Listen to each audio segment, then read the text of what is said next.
As a kid who loved horror movies, I would often think about what type of horror movie would I want to make if I was given the money and resources to do so. And I really love the idea of making a supernatural or possession type movie that had never been done before. One that wasn't bogged down in theology. It wasn't about God versus the devil. It didn't feature priests, and it didn't have the same tropes and scares that every one of those movies has. No, I would want one that was just non-stop, high octane, thrilling, a white knuckle ride that never relented and unnerved you and made you feel like this director was out to really knock you off your center line.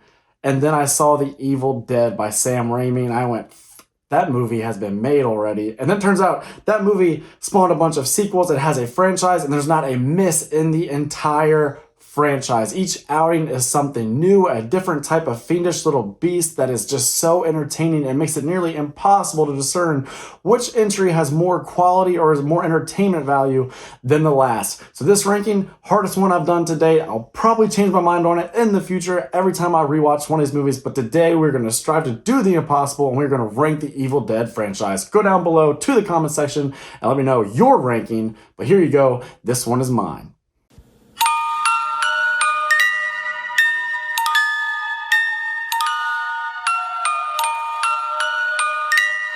At number 5, it's the new one. It is Evil Dead Rise. Now, this last place standing doesn't speak to the quality of the film. This is still a 4 out of 5 film for me. I love Alyssa Sutherland as the mommy Deadite. I really like what she did with her performance. I thought she was creepy and yet kind of appealing in a strange sense. I know I'm not alone, my fellow internet brethren.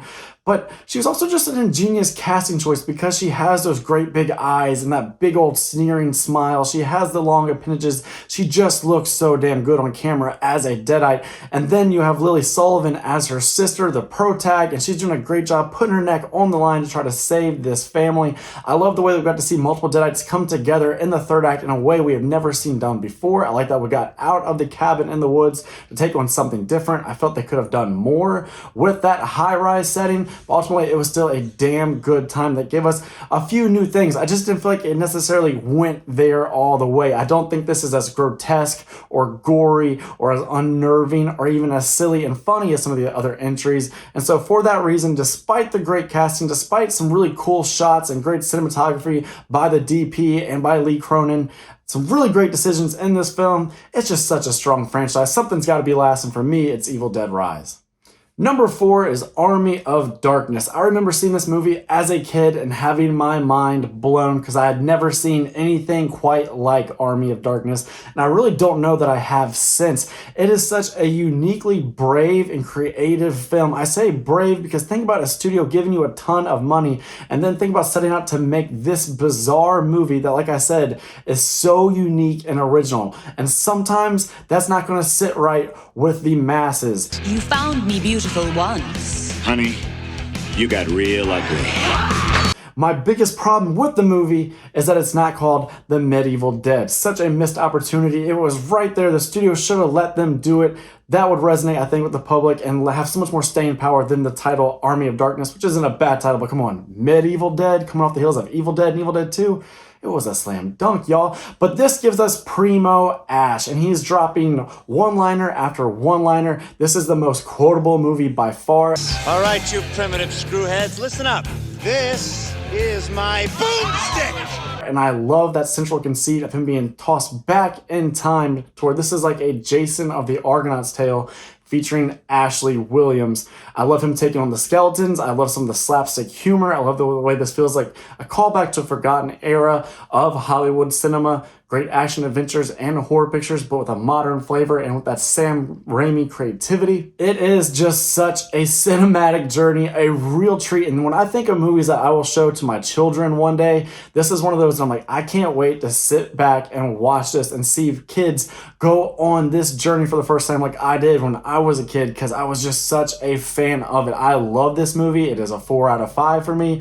It's just not higher on this list because there's such legendary films on this list, and I'm ultimately more of a horror guy than a slapstick comedy guy, so I gotta give the more terrifying films just a little bit more praise. Number 3 is Evil Dead 2. Now, yes, this is most people's favorite Evil Dead film, and I used to rank it as my favorite, but after recently rewatching the entire franchise, I have to say It's just a little too much of the silliness for me, and it starts to wear thin after a little while. I just prefer more straightforward terror and horror. But that being said, this is still like a 4.5 out of 5, maybe even a 5 out of 5 for me. I still freaking love this movie, and I love what they've done with Ash here and with a bigger budget. He was Ashley Williams in the first movie, and now he's Ash Williams. He is the guy. He is our hero. He's gotten rid of the unibrow. He's more self-assured, more confident, has more bravado, and you see that confidence play out even as he descends into madness, and he descends into madness. I mean, we have that iconic shot of him looking into the camera, doused in sweat and blood, and just looking goofy, looking like he is now batshit crazy, completely unhinged, but goddamn do you understand why as an audience member, because this film puts you in his shoes, and it makes you go, I would not fare as well as him, because I'm not ready to cut off my own hand and do battle with my own hand. This movie just throws so much at you. It throws the kitchen sink at you. It was almost as if Sam Raimi said, all things go. You have an idea, crew? Put it in the film. Let's do it, and let's go to the 9th degree. Nothing is too much. Go for it, go for it, go for it. Dangerous, creative filmmaking that you as an audience member go, I don't know what the hell they're going to do next, but I know I have to see it. Even though as that deer's turning its head and cackling at me, I'm not sure if I want to grin and laugh or grab onto my blanket and pull over my head seeking safety. That's what Evil Dead 2 does. And that's why it's such a treat. This is just a non-stop thrill ride of gags, goofs, jokes, jest, and then scares, and 14 swimming pools worth of red corn syrup. What's not to love about that? Number 2 is the Evil Dead remake, which might be a little bit of a hot take. I know some of the franchise purists don't have a lot of love for this movie, but I do, and I always have. This is amongst the most rewatchable in the franchise for me. I love the sort of modern take on the Evil Dead. I like that they mostly left the comedy far behind. I like that these Deadites are ruthless and relentless, that they will mess with you, verbally spar with you, say things that will rock you to your core. I love the pairing of director Fede Alvarez and Jane Levy. We've seen it now with Evil Dead Remake, and we saw it with another one of my all-time favorite horror movies, Don't Breathe. I hope they do more in the future.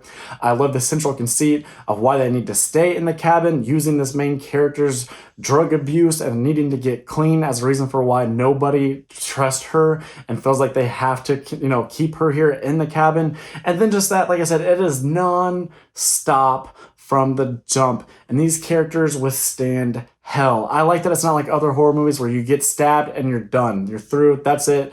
Boom, you're on the floor in a heap, your soul has left your body. No, poor Eric gets treated like a pincushion. He is just battered and bruised and maimed and cut and diced and chopped and shot over and over again until you're almost like, God damn, I'm laughing because I can't believe that bastard's still ticking.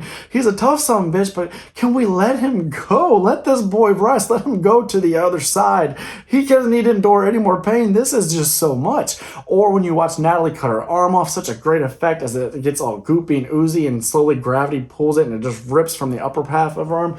God, that's what I'm saying. There's so many great moments in this movie, so many great scares, and it has that awesome finale where it is raining blood and she's driving the chainsaw through the abomination's head that looks up at her with her own face. And can we talk about that face? Can we talk about the Jane Levy Deadite? She is terrifying, y'all. I do not get scared by things anymore. I've been watching horror movies for forever. But I'm going to be vulnerable right now. When I look at her face sticking out of that little cellar door and she's driving her tongue on that blade and splitting it in two, it makes me feel uneasy deep down inside. That little bitch freaks me the fuck out. And that's why I have no problem putting this above Evil Dead 2. And number 1 is the original Evil Dead. Like I said in the intro, this movie epitomizes the movie I would want to make. Sam Raimi just got there first and did it way better than I could ever hope to. Even though this movie had a shoestring budget, you see it and yet you also don't see it. You see it because the effects are so crude and some of the acting isn't top notch, and you can tell they had real restraints with like their setting and how much they could do, but at the same time you're like, they're doing an awful lot and it looks freaking phenomenal. How did they do this? How did they do that? How did they know that this would work? How did they have the balls, the cojones to go for that? Who in the right mind goes for that? It's just, this was a young, inspired, ambitious filmmaker who always went for it, and 9 times out of 10, it panned out for him to great effect. I love the way that these crude, cheap Deadites look, that the makeup and prosthetics is so practical, that there's not an ounce of CGI obviously in it. It's all very tangible and feels a part of this real world, even though your eye tells you that should not be in this world with me. I love how you have them spewing up like that white, chalky, milky looking stuff instead of just red blood all the time.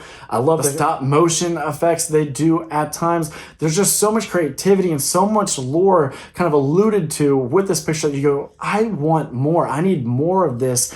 And you've gotten more of it over time because this movie has been ripped off and some of its tricks have been reutilized by other filmmakers. This is such an important movie that has really inspired so many filmmakers afterwards.